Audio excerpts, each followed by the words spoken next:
역학적 에너지가 아직 시험 안 들어간 사람은 일단 잠깐 보릅니다. 왜냐하면 공통 범위를 먼저 하고 그 다 끝나고 나면 각각 이제 요번에는 아마 각각으로 지금 진도 나가는 부분이 있거든요. 그거는 이제 다 끝나고 나서 할 겁니다. 알았죠? 네. 그리고 여러분 시험 기간 얼마 안 남은 거 알죠? 6월 말이면 대부분 기말고사입니다. 돌아서지 말자. 자, 그러면 오늘 배울 거는 바로 열역학 법칙. 열역학 법칙.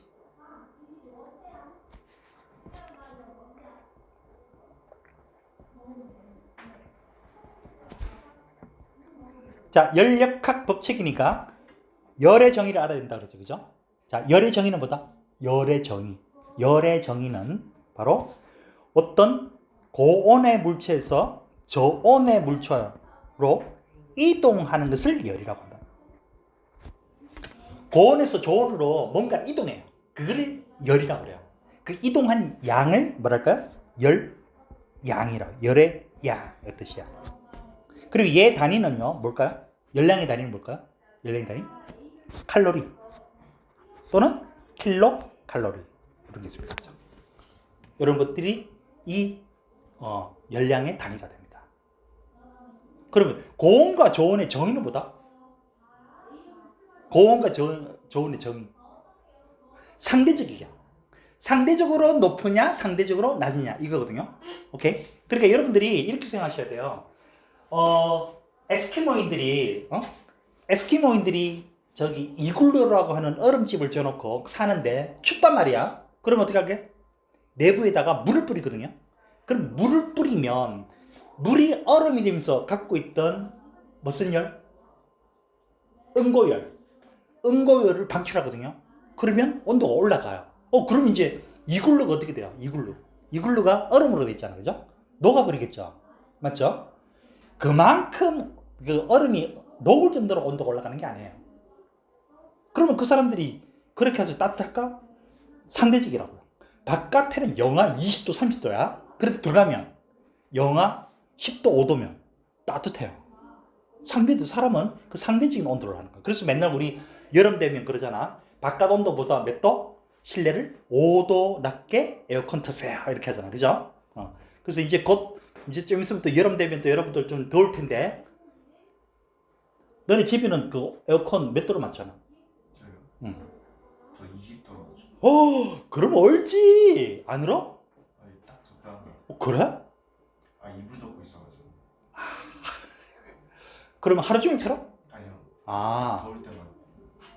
그게 문제죠. 나는 어떻게 하느냐? 우리 집에는 27도에 맞춰놔요. 27도. 에어컨을 27도 맞춰놓고 생활하잖아. 여러분, 안 더워요. 그리고 24시간 틀어요. 그래서 여름에는 하루도 에어컨을 끈 적이 없어요. 요즘 에어컨이 엄청 잘 나오거든요. 인버터 에어컨 그래가지고 에어컨이 엄청 잘 나와요. 그럼 한 달 사용하면 요금이 얼마 나오느냐?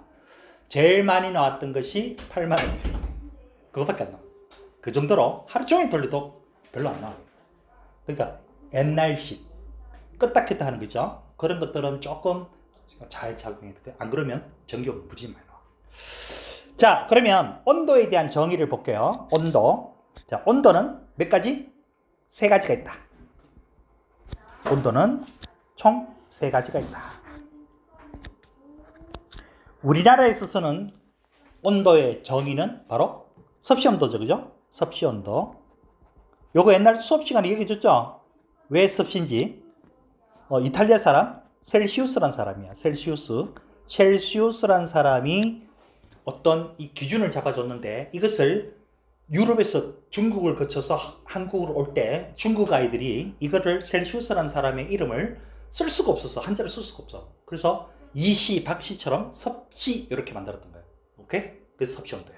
자, 섭씨 온도에는 기준이 뭐냐? 물이야. 물에 끓는 온도. 우린 그런 끓는 온도를 끓는 점이라 하죠. 이거를 100도시라 하고, 자, 어는 점, 어는 온도, 어는 온도, 이거는 0도시라고 이렇게 귀신 잡았던 거야. 그래서 이걸 100분의 1 되는 것이 바로 뭐다? 1도씨 이렇게 정의를 내는 거야. 근데 여러분들 어느 점 0도씨 있죠? 0도씨는 물이 얼음이야 물이야? 0도씨는? 아니죠. 둘 다 존재해요. 그러니까 여러분들이 냉동실에서 얼음을 탁 꺼내봅니다. 만져보면 묻어나요? 손에 묻어? 안 묻죠? 그럼 0도 이하야. 순수하게 얼음만 있는 거야. 그럼 그게 갑자기 물방울이 탁 생겼다. 그때부터 0도야. 자, 그때 그것이 녹다가 대부분 다 물이고 조금 얼음 남았어요. 그것도 몇 도다? 0도라고요. 0도는 물과 얼음이 공존하는 온도야. 0도지. 자, 이것은 이제 우리나라 같은 바로 전 세계가 공통적으로 쓰는 온도인데 유럽이나 미국 같은 데는 이 온도를 쓰지 않죠. 걔들은 또 우리하고 좀 달라요. 걔들은 길이를 잴 때도 우리는 센티미터, 미터 이거는 이제 이렇게 쓰지만 우리나라도 옛날에는 한자, 그죠? 한촌 이런 식으로 썼거든요. 미국하고 유럽도 섭씨 온도 씁니다. 하지만 잘 안 써요. 그래서 걔들 TV 뉴스, 일기 예보하는 뉴스를 보면 이런 온도를 안 써요. 걔들은 화씨 온도를 써요. 화씨 온도. 이것도 마찬가지야. 네덜란드 사람 파렌하이트라는 사람에 의해서 제시된 건데 이거요 변함이 없습니다. 변함이 없습니다. 어는 점을 얘는 32화씨도로 하고 끓는 점을 212화씨도로 한 거야. 기준을 잡은 거야. 그러면 요 사이 간격이 얼마일까요? 180 간격이죠, 그죠? 네. 그래서 180분의 1이 1화씨도가 되는 거야. 오케이? 기준이 달라요, 지금. 자, 섭씨 온도와 하씨 온도는 우리가 일상생활에서 쓰는 거지만 과학자들한테는 이게 의미가 없어요. 그 이유가 있어요. 섭씨하고 화씨는 어떤 기준으로부터 영하, 영상, 무한대로 끝이 없어요. 기준이 없다고요. 그러면 10도씨의 2배는 20도다 아니라고요. 왜? 기준이 없기 때문에. 우리가 시험 점수를 볼 때요. 지난번에 30점 맞았어. 그런데 이번에 60점 맞았어. 그러면 점수가 2배 뜬 거야.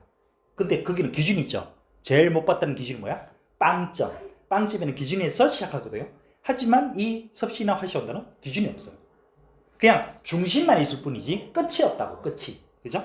그래서 이거를 쓸 수 없어서 과학자들이 쓰는 게 바로 뭐야? 절대온도라는 개념을 씁니다. 절대온도. 절대온도는 무엇을 기준했느냐? 분자운동. 분자운동이 없는 경우를 0켈빈으로 기준 잡은 거예요. 그러니까 가장 낮은 거라고 봐야 돼요. 가장 낮은 거. 가장 기준을 0켈빈 잡은 거예요. 분자운동이 없다. 존재하지 않는다는 얘기야. 그렇죠? 그러면 이 공식이 어떻게 되느냐? 이렇게 됩니다. 절대온도 T는 요거에 이제 켈빈이야. T라고 하고 이제 아마 화학에서 쓰죠 지금. 그죠? 이거 쓰나? 아직 안 썼어? 아직 이상기체 방식 아직 안 해? 그럼 모르는구나. 곧 나옵니다 이거. 물리에서는 이거 거의 안 쓰는데 화학에서는 엄청 많이 쓰거든. 이거 잘 해놔야 돼. 자, 얘는요 섭씨 온도 더하기 273 이렇게 돼요. 요거는 외워놓으셔야 돼요. 이거는 화학에서 엄청나게 쓰기 때문에 우리 물리에서는요 이거 학교생들 가끔 어떤 선생님 가끔 내요. 왜? 학생들이 연력하게 너무 집중하다 보니까 그쪽은 잘하거든. 그런데 갑자기 여러 통 내버리면 뭐였지? 까먹는다고요. 그래서 어떻게 보면 그 선생님들이 여러분들이 어떤 집중하고 있는 거를 다른 쪽에다가 이렇게 문제를 내놓은 거예요. 내면 학생들이 또 까먹어. 이거 뭐야? 이거 꼭 외워놓으세요. 이거. 그러면 0켈빈은 얼마가 되느냐? 자, 여기 0켈빈 넣으면 어떻게 될까요? 마이너스 273도씨가 되겠죠. 그죠? 그러니까 우주에서 가장 낮은 온도로 몇 도? 영하 273도. 아마 지구과학에서 배웠죠? 뭐 우주의 그 뭐지? 우주 배경 복사 혹시 알아요? 그때서 우주 배경 복사에 나오는 그 온도가 몇 도? 몇 켈빈? 5켈빈. 그럼 그거 어떻게 알았을까요? 그게 이제 그래서 물리학자가 필요한 거야. 그때 그거를 했던 사람이 이름이 그 벨 연구소 있던 사람, 이름 두 사람 그 모르겠다. 그 사람 노벨상 받았거든요. 혹시 기억나? 기억이 안 나요. 그지. 나도 갑자기 기억 안 나요. 두 사람 있는데 한 사람은 대머리고요. 못생겼어. 이 두 사람이 전파를 연구하는데 아무리 봐도 이상한 전파가 나오거든요. 해결이 안 돼. 그래서 어떻게? 고민에 빠져 있는데 어떤 사람이 그러죠. 야, 저기 미국의 어떤 대학에 있는 교수 찾아봐. 이렇게 그 사람이 딱 보더니 그래프를 보더니 당신은 위대한 발견을 했습니다. 지구상에는요, 영하 270도에 가까운 물체가 있다 없다? 없죠? 영하 270도에 가까운 물체만이 방출하는 전파가 있어요. 그게 바로 우주 배경복사야. 응? 당신은 우주의 최초의 온도를 찾아냈다. 그래서 그 사람들은 뭐 모르면서 어떻게 실험하다 보니까 나온 건데 그 발견으로 바로 뭐야? 노벨상을 받는 거죠. 운이 좋은 거죠. 어쨌든 0켈빈이 없어. 그러니까 이거는 가상이야. 영하 63도보다 낮은 거는 없다. 이런 거지. 그러면 영도씨는 몇 켈빈이 될까요? 영도씨는 여기 넣으면 네, 얘가 273켈빈 되겠죠. 그 다음에 끓는 점 100도 넣으면 어떻게 될까요? 370. 네, 여기서 여러분들이 볼 게 하나 있습니다.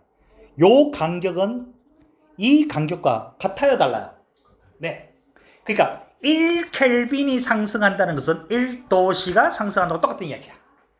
알았죠? 네. 노사나스 맞나요? 왔어. 알았죠? 혹시 이거 뭐 필기 필요해요? 이거 책이 있나 모르겠네. 자, 그러면 이제 열역학 법칙이잖아. 왜 열역학 법칙이라 할까요? 그 열법칙 하면 되는데 왜 열역학 법칙이라 할까요? 이거야. 바로 우리가 앞에서 배운 거 있습니다. 뭐? 일을 하면 뭐가 생긴다? 에너지가 생긴다. 그죠? 그죠? 그럼 에너지는 일을 할 수 있는 능력이라 했습니다. 그러니까 결국 일과 에너지가 뭐야? 서로 바뀔 수가 있다는 얘기죠. 그러니까 여기 있는 열 에너지가 역학적 에너지로 바뀔 수 있다는 뜻이야.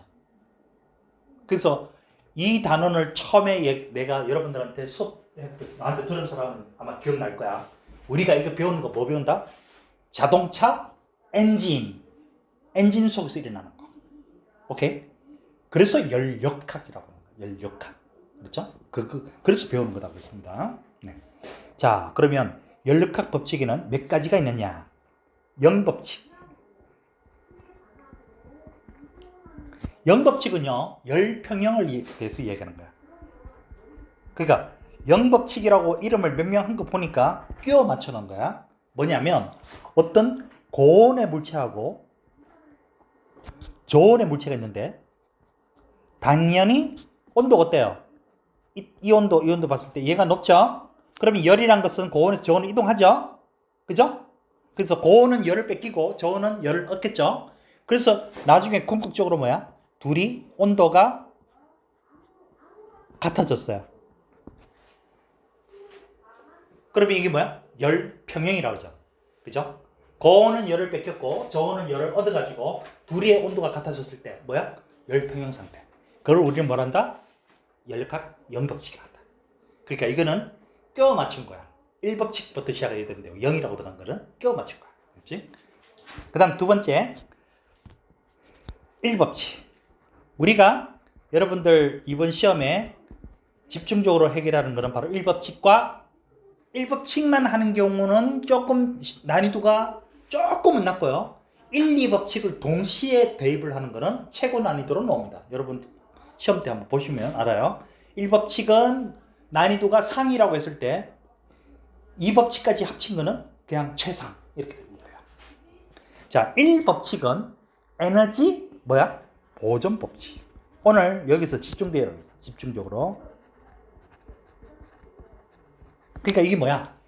에너지가요. 어떤 역학적 에너지로 바뀌는데 그 에너지가 다 환산해 보면 어디로 사라진 게 아니고 어딘가에 다 있다. 그 열 에너지가 사라진 게 아니고 뭔가를 했다고. 일도 하기도 하고 뭐야? 에너지가 올라가기도 하고 뭐 그거 할 때도 거기 다 있다고. 어디 사라진 게 아니라. 그래서 연력학 제1법칙은 에너지 보존 법칙. 그 다음 2법칙은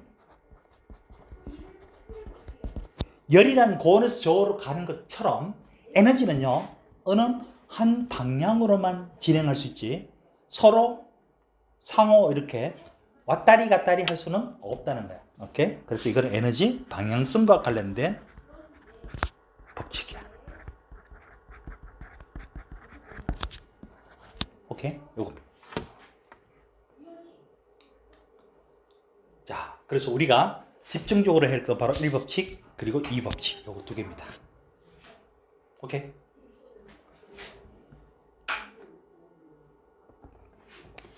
자, 그러면 연력학 제1법칙을 한번 해볼게요. 자, 연력학 아주 중요한 연력학 제1법칙.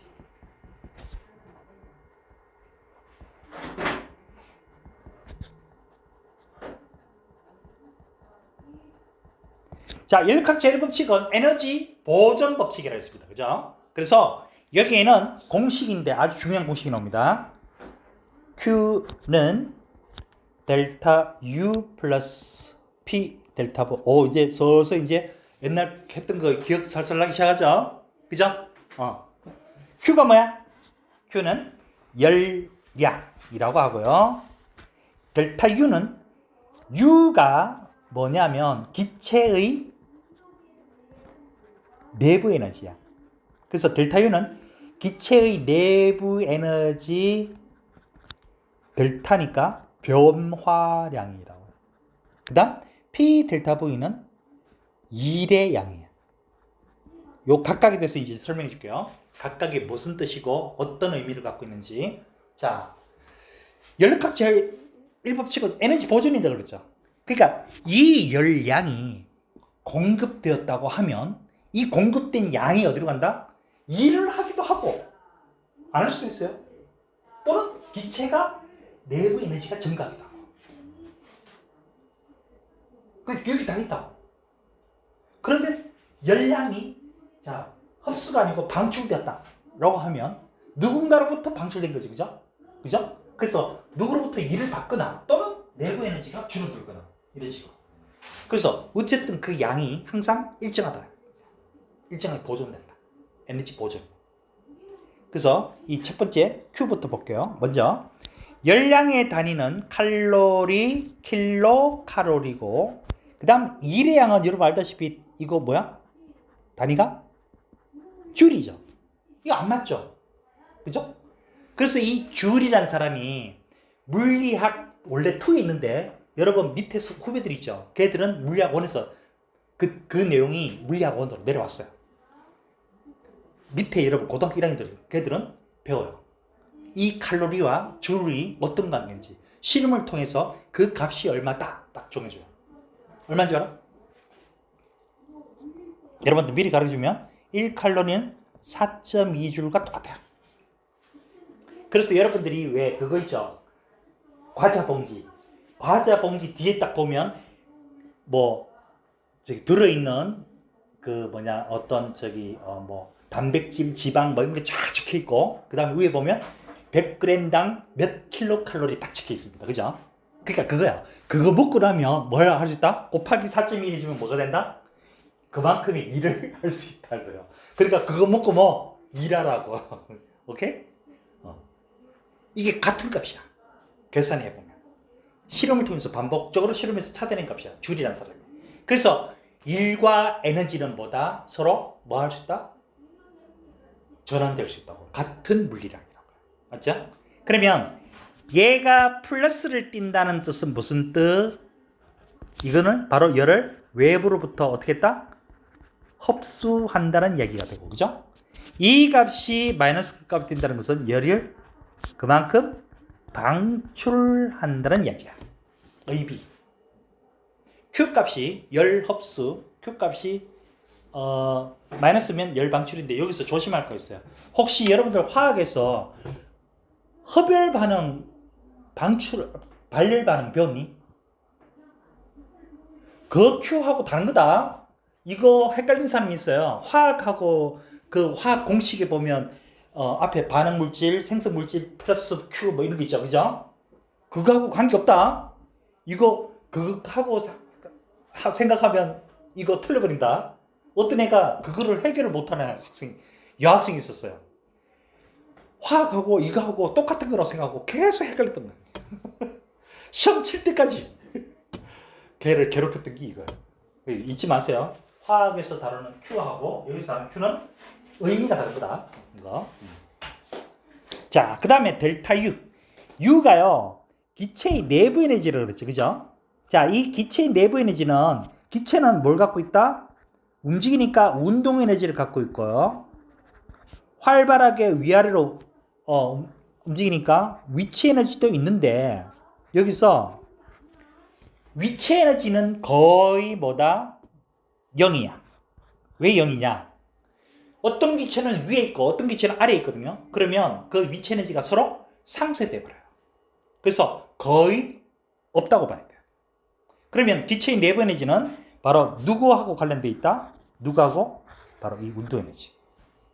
자, 그럼 기체가 운동 에너지가 크려면 속력이 빨라야 되죠? 어떨 때 속력이 빨라? 그렇지, 바로 그렇죠. 그래서 델타 U가 플러스라는 것은 그 기체의 온도가 뭐다? 기체의 온도가 증가했다는 얘기야. 증가. 그 다음에 델타 U가 음수라는 것은 이번엔 기체 온도가 어떻게 돼? 감소했다는 그런 얘기야. 쌤, 여기서 기체만 그러면 쓰면 액체하고 고체는요? 네. 연력학 법칙에서는요, 액체와 고체를 이야기하는 게 아닙니다. 뭐? 기체만. 오케이? 기체만. 액체와 고체에서는 이 법칙이 성립이 안 돼. 기체. 알았죠? 자, 그 다음에 이제 P 델타 V. 이게 일이량이라고 그랬는데, 이게 왜 일이냐? 그죠? 이게 왜 일이냐? 자, 이게 일인 이유가 있어요. 먼저 여러분들이 알아야 되는 게 하나 있어요. 바로 압력이야. 압력. P라는 게 바로 압력이거든요. 압력 P는 어떤 면적분에 작용한 힘이라고 정의를 내립니다. 요 내용은 여러분들이 분명히 중학교 1학년 때 배웠었는데 너무 오래됐다, 그죠? 맞죠? 자, 이 압력이요. 여러분들이 보면 많이 봤어요. 칼날이 날카롭고 도끼가 날이 이렇게 쐐기처럼 날카롭게 돼 있고, 그 다음에 스케이트 날이 날카롭게 돼 있고, 그 다음에 주사기 바늘이죠. 뾰족하게 된 이유 바로 뭐야? 단면적이 작아요. 면적이 작으면 적은 힘으로도 어떻게 돼? 압력이 커지죠. 그 압력으로 이렇게 박히거나 종이가 잘리는 거야. 이게 압력. 힘 때문이 아니야. 압력 때문에. 압력 때문에. 반대로 신발이 넓은 신발을 신고 있으면 뭐야? 넓은 신발을 신고 있으면 바로 눈에 이렇게 뭐냐, 눈길을 걸을 때 빠지지 않거든요. 왜? 압력이 작기 때문에. 그래서 여러분들이 넓은 운동화로 어떤 사람의 발등을 찍으면 뭐다? 별로 그냥 아프기만 해요. 그죠? 그런데 여자가 신는 하이힐로 발등을 찍으면 숨이 막혀 죽는 고통까지 느끼는 거. 왜? 압력이 커서 그래요. 엄청나게 아파요. 압력. 그렇죠? 그러면 이 열기관, 자동차 엔진 속에서 무슨 일이 벌어지는지 보면 일이라는 걸 알 수 있거든요. 자, 이렇게 되기 때문에 이렇게 생긴 피스톤이 있어요. 피스톤. 이거는 실린더죠. 실린더가 4개 있으면 4기통, 6개 있으면 6기통. 그죠? 그리고 여러분들 세계에서 가장 비싸고 멋있는 차 뭐야? 람보르기니. 람보르기니는 몇 기통? 이 실린더가 몇 개 있을까요? 엔진에 최하 8개입니다. 그러니까 뭐야? 속도가 장난 아니죠? 근데 여러분 알다시피 저기 그 중동국가 그 카타르 세계에서 가장 크다는 그 저기 호텔 있고 두바이 카타르 두바이 그 두바이가 카타르 맞지? 아 맞을 거야. 거기에 길거리에서는요 전부 다 차가 다 뭐야? 람보르기니죠. 그러면 그 차가 과속하는 거 또는 교통 위반하는 걸 잡는 경찰차는 뭘까요? 람보르기니야. 왜? 저 람보르기니 차가 교통 위반을 했어요. 그러니까 경찰차가 따라갑니다. 저기 앞에 차 정지하세요 했는데 이 차가 워낙 빠르거든요. 도망가면요 못 잡아요. 그러니까 경찰도 어떻게 똑같은 차를 타고 다녀야 되는 거예요. 그래서 경찰차도 람보르기니야. 그래서 이게 그 저기 자동차 안에 들어있는 실린더 엔진 그 이루는 것이 실린더거든요. 여기에 이렇게 피스톤이 있어요. 피스톤. 그래서 여기서 휘발유가 분사되고 여기서 폭발하면 얘를 밀어내거든요. 밀어냅니다. 그래서 얘가 만에 하나 이렇게 밀었다고 합시다. 여기서 휘발유가 분사해서 이 피스톤을 밀었다고 합시다. 자, 밀면 여기서 여기서까지를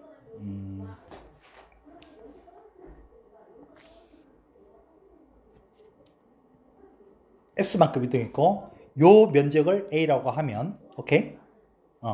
자 우리가 앞에서 배웠던 대로 하면 1이라 뭐다? 힘 곱하기 이동거리 그죠? 그럼 이 힘이란 뭐다? 여기서 힘이란 뭐다? 압력 곱하기 뭐야? 넓이 곱하기 S 이래 되죠? 그럼 여기서 AS가 뭐다? 요 피스톤에 뭐가 돼요? 여기 되죠? 네, 면적이 아니고요. 부피. 실린더의 부피. 오케이? 그래서 V가 되는 거야.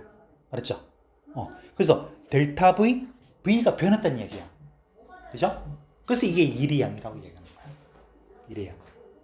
1의 양입니다. 자, 그러면 이 값이 델타 V가 양의 수라고 하는 것은 피스톤이 뒤로 밀렸다는 얘기거든요. 그럼 피스톤 뒤로 밀리면 뭐야? 그 피스톤이 연결되어 있던 자동차 바퀴가 도는 거거든요. 그래서 이럴 때는 기체가 누구한테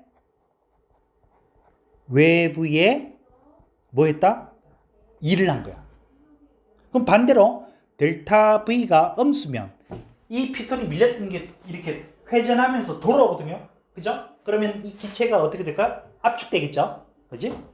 그래서 이때는 반대로 외부에서 기체한테 일을 한 양이다라고 됩니다.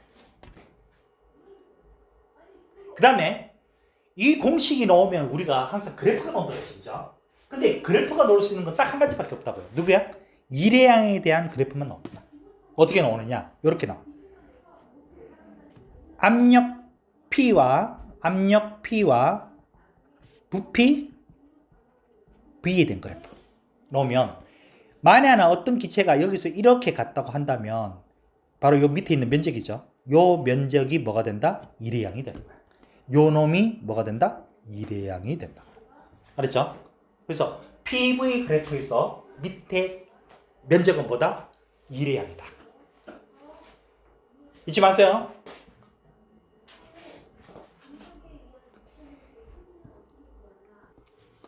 자, 그러면 지금부터 연력학 법칙을 제1법칙을 이용하는데 그 과정, 연력학 과정. 자, 일단 연력학 제1법칙에서 다루는 거는 이 공식에서 시간 다뤘습니다. 이 공식은 절대 잊어버리면 안 됩니다. Q는 델타 U 플러스 P 델타 V. 여러분 시험 볼 때도요. 무조건 써놓고 시작하세요. 그래야 쉽게 풀어집니다. 이거 써놓고 시작해요. 그렇죠? 자, 그러면 연력학 과정에 몇 가지가 있느냐 하면 여기서 이게 0인 경우야. 이 0인 경우가 뭘까요? 바로 열을 외부에서 받지도 않고 흡수하지도 않고 방출하지도 않아. 그게 바로 무슨 과정? 단열 과정이라는 거예요. 그 다음 델타 U가 0이야. 그러면 기체의 내부 에너지의 변화가 없다는 얘기죠. 그래서 이게 뭐야? 내부 에너지는 온도하고 관련됐다 그래서 온도하고 관련이 있으니까 바로 온도가 변함이 없다. 등온 과정이라고 하고요. 그 다음 세 번째 델타 V가 0이다. 그러니까 엔진 속에서 그 엔진 실린더 속에서 부피 변화가 없는 거야. 그죠? 부피 변화가 없어. 그래서 이걸 우리는 적자가 부피란 뜻이야. 등적 과정이라. 그러니까 요거 0일 때, 요거 0일 때, 요거 0일 때. 그럼 하나 남았죠? 그러면 P가 0이다? 그러면 존재하지 않아요. 왜요? 기체가 있으면 무조건 압력이 있어요. 그러면 압력이 0이다? 이 말은 기체가 존재하지 않는다는 얘기예요. 그죠? 그러니까 이거는 0이 아니고요. 일정한 과정. 그래서 이걸 우리는 압력이 일정하다. 등압 과정. 총 4가지 과정이 바로 뭐야? 열역학 과정이야. 알았죠? 열역학. 오케이? 그러면 각각을 한번 해볼게요. 자, 각각 먼저 아까 썼던 순서대로 안 하고 할 겁니다. 먼저 첫 번째 델타 U가 0인 바로 등온 과정. 자,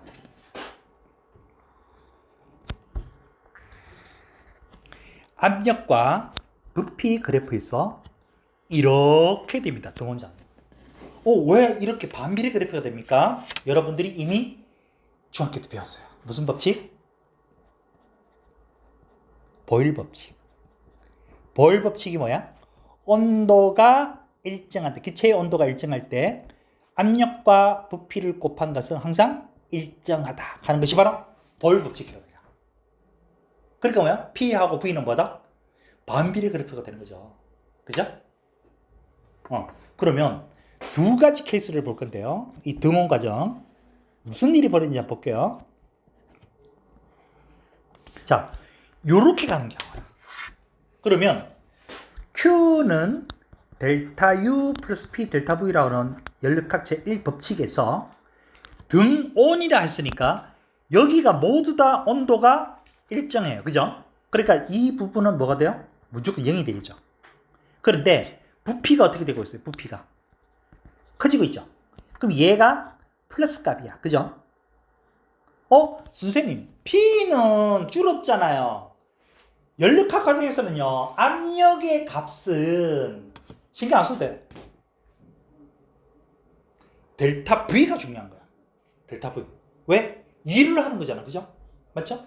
그러니까 이게 델타 V, 부피가 늘었다라고 하는 것은 바로 기체가 뭐 했다? 우리 자동차 엔진의 외부에 뭐 했다? 일을 했다고. 그러면 그 일의 양은 얼마가 될까요? 바로 요 면적이야. 요 면적이 일을 한다. 요것이 바로 일을 한 양이 되는 거야. 그러면 기체가 그럼 뭐 등온 상태에서 그냥 이렇게 그냥 알아서 하나요? 아니야. 요것은 0인데 요것이 플러스 값이죠. 그럼 얘도 뭐야? 플러스 값이 돼야 되겠죠. 그죠? 뭐야? 이만큼의 열을 흡수해야지 이런 과정을 거칠 수 있다고요. 외부에서 열을 받아야 돼요. 열을 받지 않고는 이 과정을 할 수가 없어요. 그래서 이렇게 된 것을 우리는 뭐라고 하느냐? 등온. 부피가 늘었죠? 그죠? 네. 등온 팽창이라고 합니다. 등온 팽창. 오케이? 자, 그러면 반대 케이스가 있겠죠? 어떤 거? 이렇게 가는 거죠. 그러면 Q는 델타 U 플러스 P 델타 V에서 자, 등온이라 했으므로 이 값은 무조건 0이다. 그죠? 자, 여기는 압력도 커졌지만 어쨌든 부피가 어떻게 되고 있어요? 부피가 이 값이 줄었죠. 변화량 마이너스 값이 되죠. 그 이것도 마찬가지야. 얘가 마이너스면 얘도 뭐가 돼? 마이너스 값이 된다. 이 말은 이 기체가 이런 과정을 거치려고 한다면 온도가 일정한 상태에서 이렇게 부피가 주려고 하면 물론 압력이 커진다 하더라도 하려면 걔가 갖고 있던 열을 외부로 방출해야지만 가능하다는 얘기야. 열을 뭐 한다고요?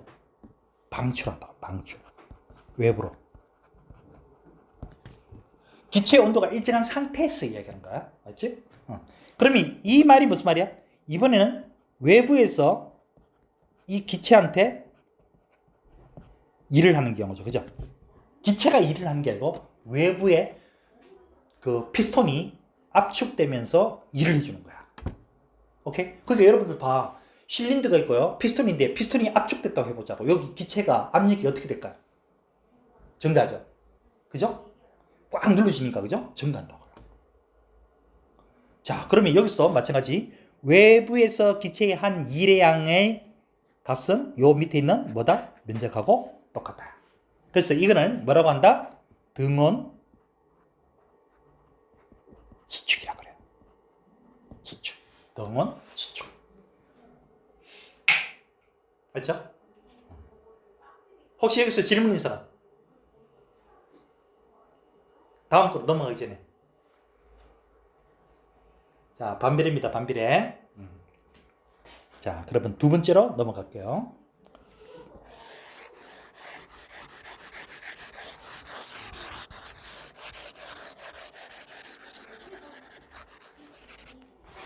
이번에는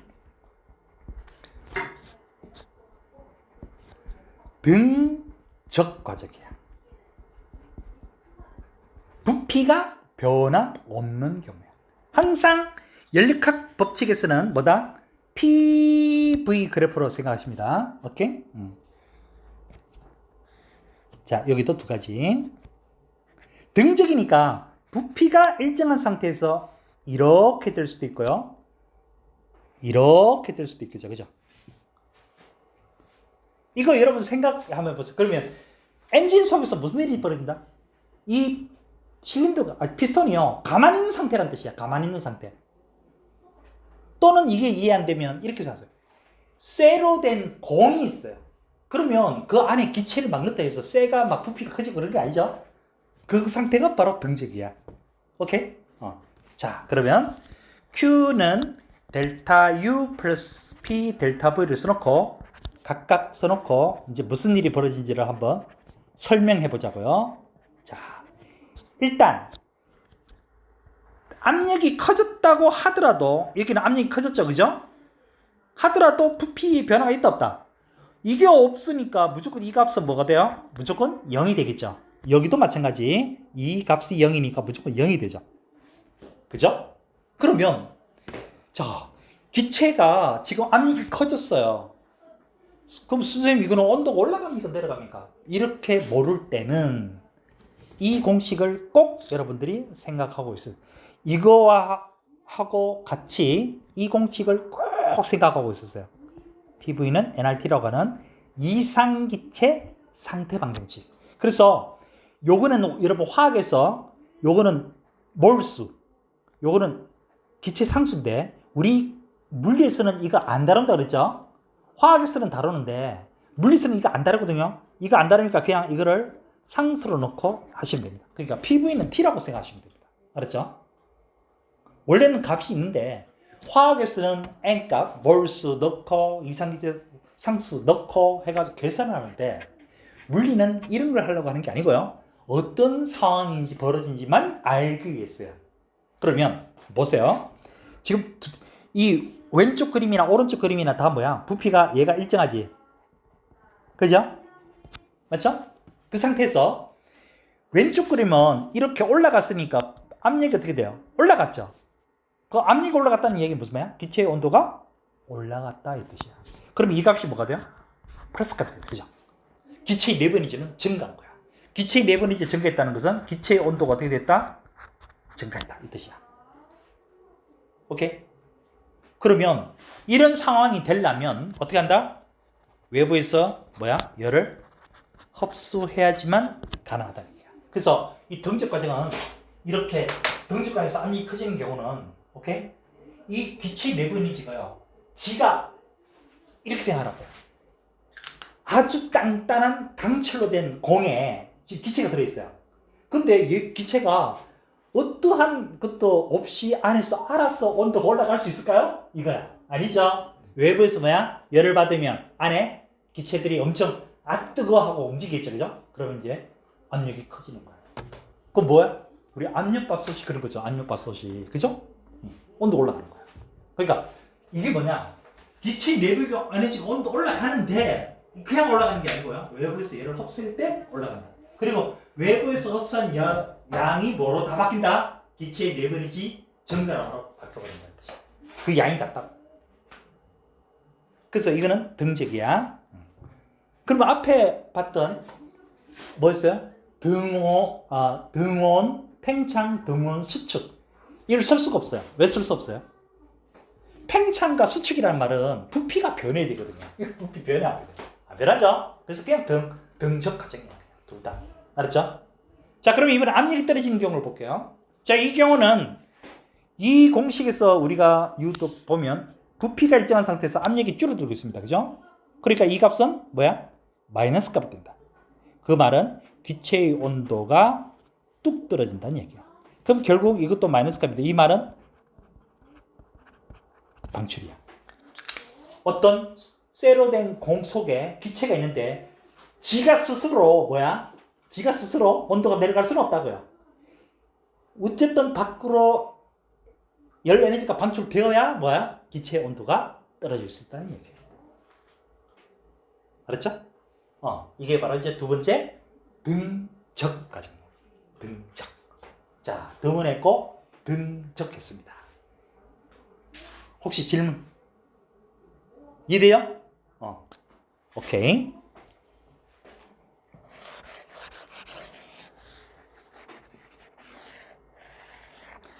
자, 이번에는 등압 과정. 총 4가지 과정인데 등압 과정을 한번 보도록 할게요. 등압이니까 압력이 일정하다는 얘기죠. 그죠? 자, 그것도 마찬가지, 얘도 마찬가지 두 가지가 있습니다. 압력과 부피에서 등압이 어떤 압력이 있는데 이렇게 기체가 이렇게 변화가 생겼어요. 자, 압력이 똑같은데 기체가 이렇게 변했어요. 그러면 Q는 델타 U 플러스 P 델타 V, Q는 델타 U 플러스 P 델타 V에서 이 경우 어때요? 부피가 늘었죠? 늘었어요. 이 경우는 어때요? 부피가 줄었죠? 근데 이렇게 놓고 나니까 기체의 그런 내부 에너지는 그럼 뭐 어떻게 되지? 일정하다고요. 등압이라 했는데요. 모를 때 뭐야? 이거 쓰라고요. 이거. 이렇게 쓰면 알 수 있다고요. 연력학 제일법칙은요. 이 공식이 주고요. 부수적으로 이 공식도 같이 쓰세요. 알았죠? 자, 그러면 요 부분이 일정합니다. 지금. 근데 왼쪽 그림을 보니까 어때요? 부피가 늘었죠? 그럼 온도가 어떻게 돼? 올라갔다는 얘기야. 그러면 이게 뭐가 돼요? 플러스가 되죠. 그러면 어떻게? 열을 흡수해야 된다. 흡수한 양이 뭐로 바뀐다? 안에 들어있는 기체의 온도도 올려지고 일도 하고 그 양이 거기 다 있다고요. 그게 연력 에너지 보존 법칙이라고 하는 거야. 그럼 자, 오른쪽 그러면 어떻게 돼요? 이번에는 부피가 줄었죠? 그럼 온도가 내려갔겠죠? 그럼 이게 어떻게? 마이너스겠죠? 이것도 마이너스, 이것도 마이너스야. 그럼 이거는 뭐야? 마이너스겠죠? 그죠? 마이너스의 의미는 뭐라고요? 열을 외부로 방출한다고요. 방출. 오케이. 자, 어쨌든 부피가 변했으므로 일의 양은 여기에 마찬가지 빗면으로 그은 이 면적이 바로 일의 양이 됩니다. 그죠? 여기도 마찬가지 여기 되겠죠. 그죠? 여기 되고. 그래서 이름이 있어요. 자, 여기는 등압은 맞는데 부피가 늘었죠? 자, 부피가 늘면 뭐 한다고요? 팽창. 여기는 등압은 맞는데 부피가 줄었죠? 등압, 수축으로 된 거예요. 여러분 우리 등압 팽창인 경우는 여러분 일례를 보여주면 그거 있습니다. 물론 이 연력학 법칙하고 관계없습니다. 여러분 풍선 있죠? 풍선을 불입니다. 이거는요 에너지를 넣어주는 게 아니고요 내 입김을 통해서 뭘 넣어줄까요?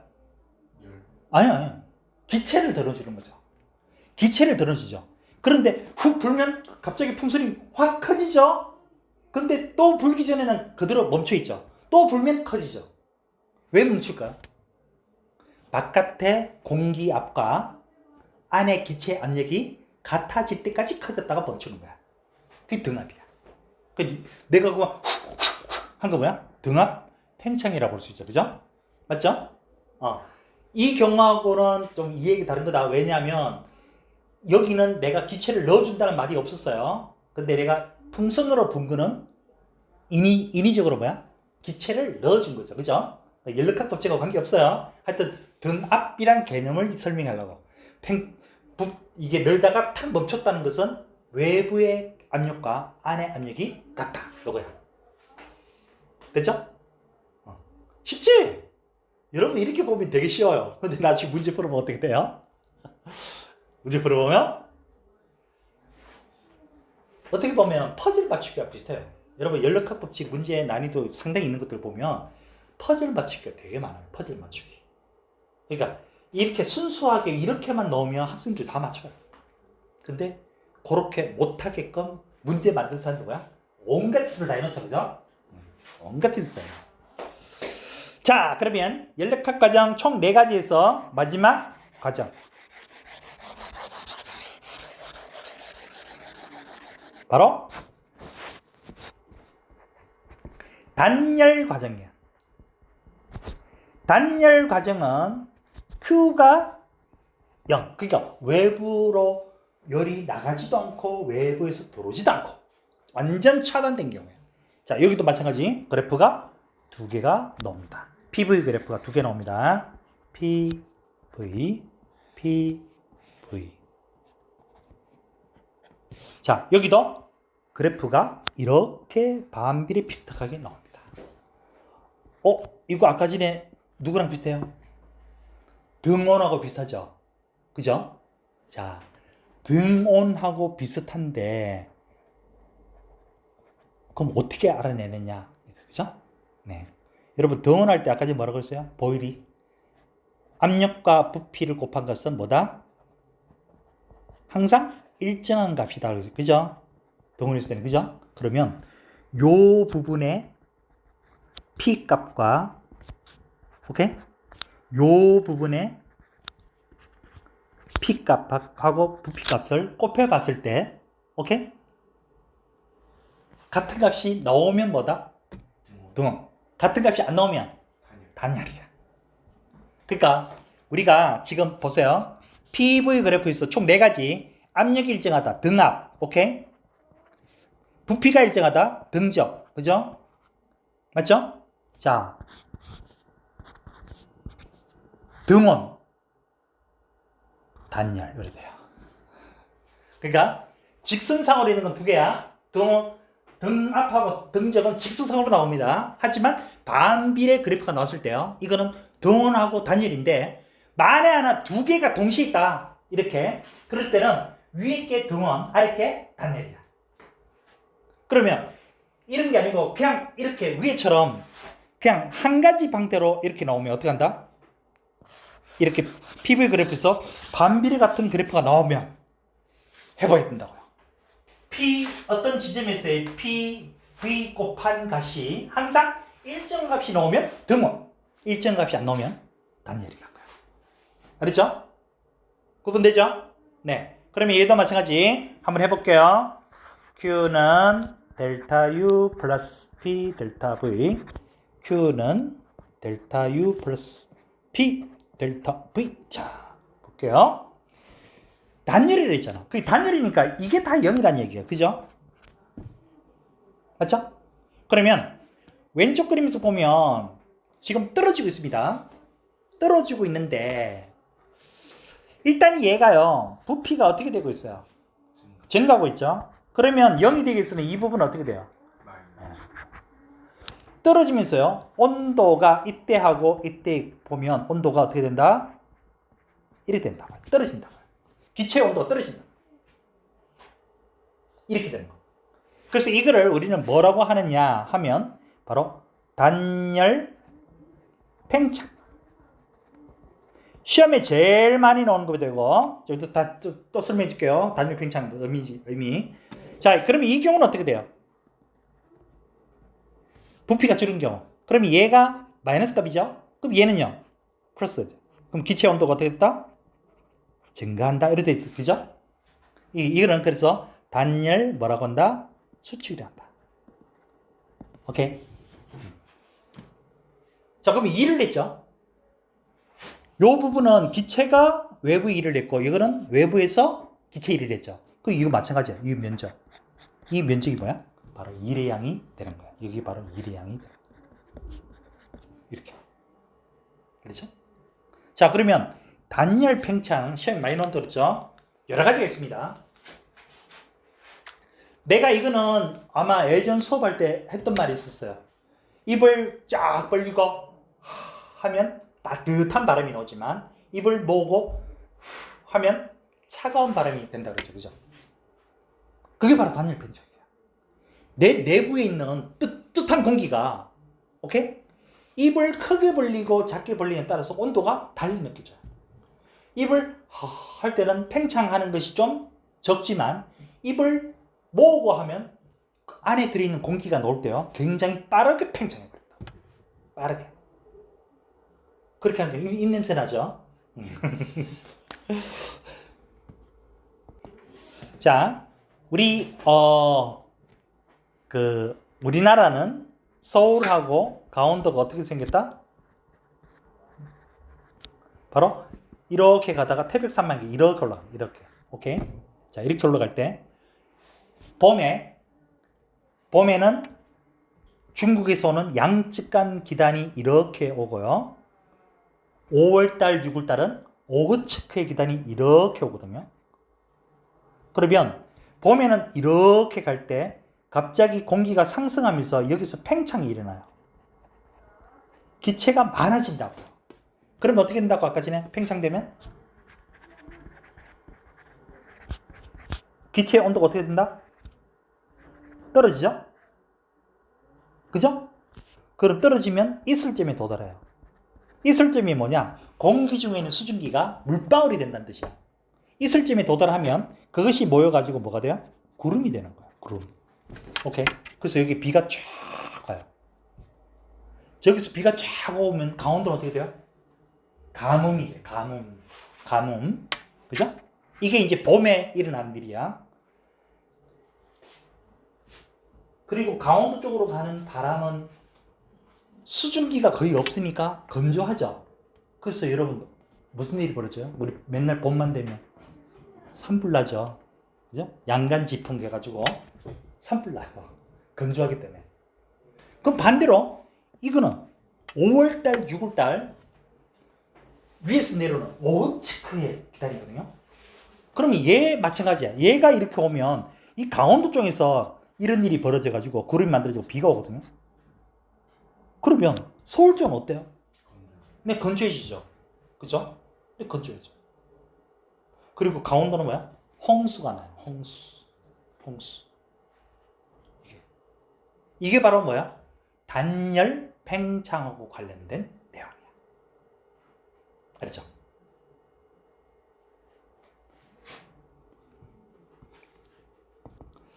자, 이게 2021년도 3월 학평 모의고사 문제인데, 일단 여러분들이 이런 문제를 보면 뭐 한다?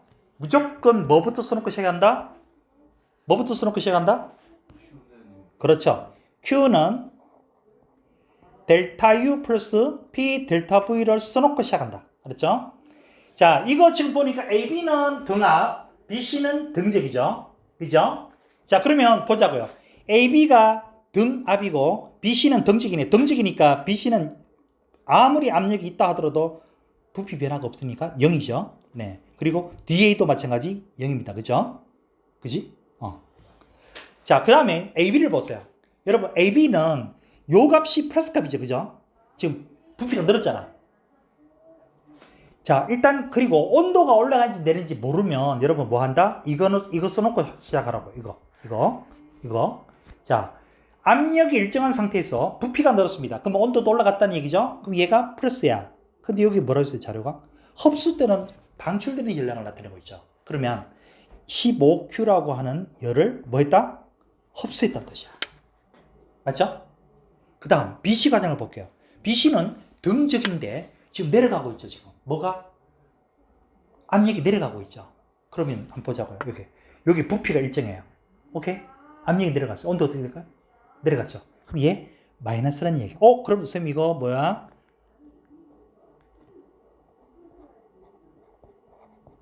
쌤 마이너스 Q네요. 그럼 얘도 뭐야?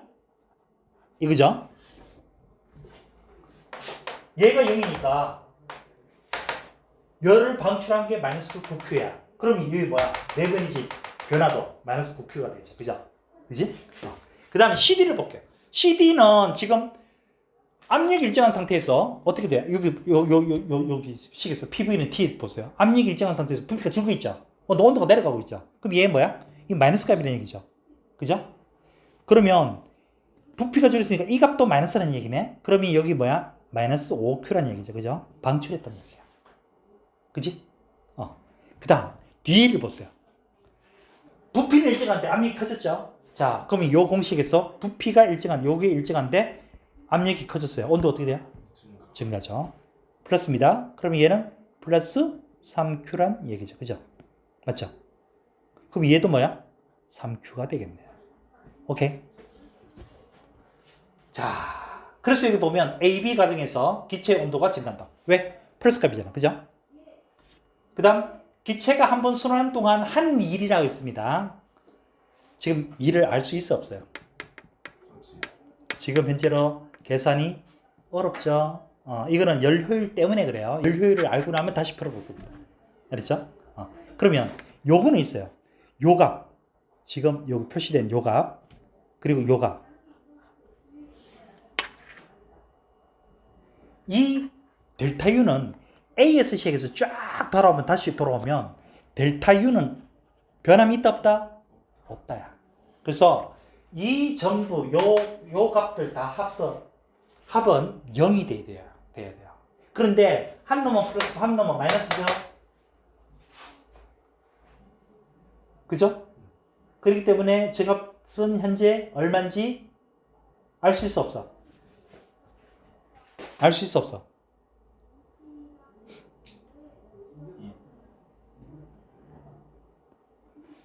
알 수 있을까요? 없을까요?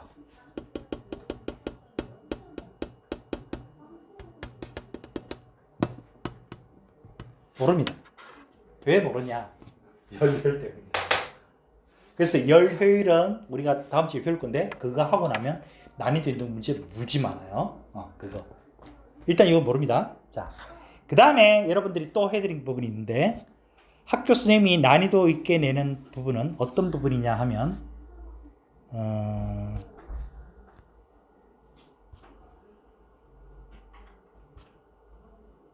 문제는 뭐 넘쳤습니다. 바로 이겁니다. 이거. 요런 거. 이런 문제가 상당히 어려워요. 자, 여기도 열 효율이 있어서 완벽하게 다 일단 해결은 안 됩니다. 하지만 이렇게 놓으면 여러분들이 해결해 드릴 방법이 있습니다. 바로 뭐냐면 우리가 연력학할 때는 항상 그래프가 뭐로 나타낸다? 압력과 부피로 나타낸다 그죠? 근데 여기는 부피하고 온도로 돼 있죠. 그죠? 이 상태에서는 문제를 못 풀어요. 이걸 무조건 바꿔야 돼요. 무조건. 그래프를 어떻게 바꾸는지 볼게요. 이 바꾸는 방법은 PV 그래프로 바꾸는 방법. 자, 가르쳐 줄게요. 각각의 지금 부피는 알지만 압력을 모르죠.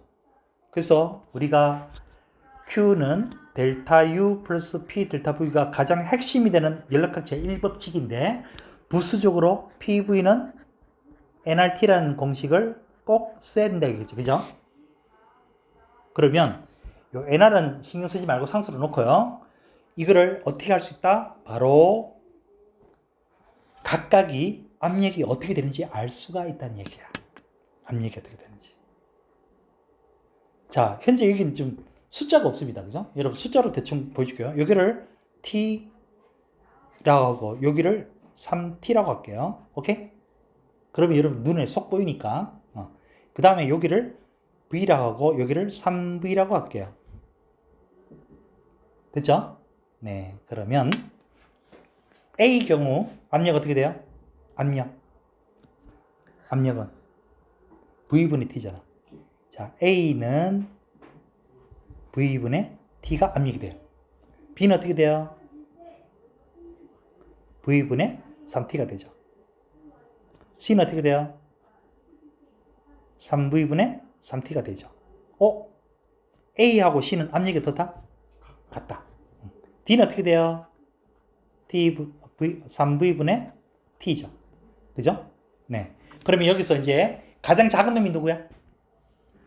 D죠. 이 D를 P라고 한다면, 오케이? 얘는 몇 P? C는 3P가 되죠? 그지? B는 몇 P가 돼요, 그러면? 9P. A는 3P. 이렇게 되죠. 자, A에서 B로 갑니다. A에서 B는 VP가 같은 상태죠. 여기 이렇게 V, 2V, 3V, P, 여기 3P, 여기 9P 이렇게 하고, 그죠? 네. 자, A를 볼게요. A는 부피가 V입니다. 그런데 압력은 3P, 그죠? 자, 여기가 A입니다, 그죠? B는 어때요? B는 9P죠? 네, 9P. 그런데 부피는요? 똑같이 V죠? 요래 되겠네요? 요렇게. 맞아요? 그럼 왜 이렇게 올라가죠? 부피가 A하고 B는 부피가 같잖아, 지금. 등적 과정. 맞죠? 그 다음, C는 어때요? C는 3V면서 3P니까 이렇게 되네. 자, 그런데 여기는 그래프가 어떻게 가야 될까요? 직선으로 쭉 갈까요? 아니면? 네, 곡선으로 가야 됩니다. 이유가 뭘까요? 곱한 게 똑같아. B하고 C가요. 한번 보세요. 온도가 어때요? 같죠? 등원 가정. 등원은 이렇게 된다고 했잖아. 그죠? 그 다음, 뭐 남았어, 이제? CSD 가는 거. 자, CSD 가는 거는 부피가 3V죠? 3V고, D가 압력이 얼마? P죠? 네, 그러니까 3V인데 이렇게 되니까, 여기는 등적이니까 이렇게 가겠네. 그죠? 이렇게. 요게 D야. 그 다음 D하고 A를 볼게요. D하고 A는 온도가 같죠? 네, 그런데, 그러면 여기는 어떻게? 곡선으로 이렇게 그려져요. 그죠? 왜? 등원 과정이니까. 이렇게 바꾸는 게 난이도가 굉장히 높게 나오는 문제야. 일단 여기는 열 효율이 있기 때문에 문제는 일단 해결 안 할 겁니다. 여러분들이 PV로 되어 있는 거 대부분 나오는데요. PV 그림이 아닌 거 무조건 한 개가 나옵니다. 작년에도 다 학교마다 다 그렇게 나왔어요. 이때 뭐 한다? 이거 난이도 높이기 위해서 한 거거든요. 원래는 내면 안 되는 거야. 왜? 이거 물리2 내용이야. 물리2 내용. 물리2 내용에서는 저거를 막 열역학 법칙을 막 냅니다. 그리고 물리2에서는 뭐까지 나오느냐면 그 값이 얼마인지 계산까지 하게 만들어놨어요. 근데 여러분 물리학 1에서는 계산은 안 합니다. 계산 안 해요. 그 값이 정확하게 얼마인지 계산까지 한다고. 그래서 계산은 못하니까 선생님이 따온 게 바로 뭐야? 그래프 모양만 따온 거야. 요거 따와가지고 뭐 한다? PV로 바꾸지 않으면 여러분들이 풀이가 어렵다고. 그래서 난이도를 최상으로 할 때는 자, 일단 난이도가 연력학 제1법칙 따로 2법칙 따로 할 때는 난이도가 중. 두 개를 합치면 뭐가 된다? 상.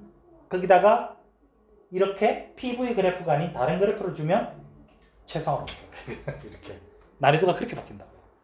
알았죠? 오케이?